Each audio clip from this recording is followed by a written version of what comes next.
The port city of Kherson has become the latest flashpoint in Russia's invasion of Ukraine as the crisis enters its second week. Russia's defense ministry said Wednesday they had captured the strategically located Black Sea port, making it the first major city to fall under their control.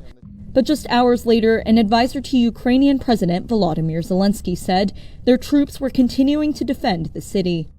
Kherson's mayor said late Wednesday Russian troops were patrolling the streets and forced their way into the city council building.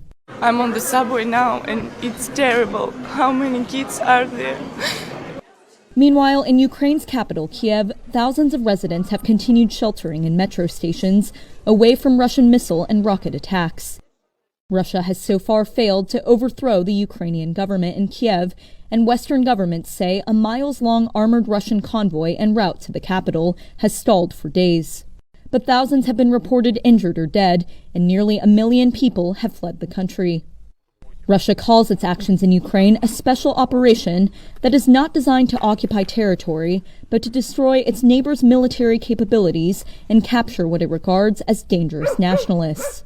As international sanctions on Russia continue to build and companies from Apple to Boeing pull out of the country, Western powers fear Moscow may resort to far more violent tactics out of frustration with the stalled invasion.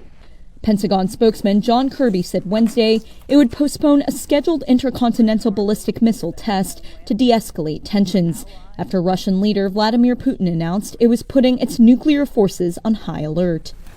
We recognize at this moment of tension how critical it is that both the United States and Russia bear in mind the risk of miscalculation and take steps to reduce those risks. Also on Wednesday, the U.S. accused Russia of launching a, quote, full war on media freedom and the truth by blocking news of the Ukraine invasion from independent news outlets and social media. Diplomatic attempts at resolving the crisis have failed so far. A Ukrainian presidential advisor told Reuters a delegation has left for a second round of talks with Russian officials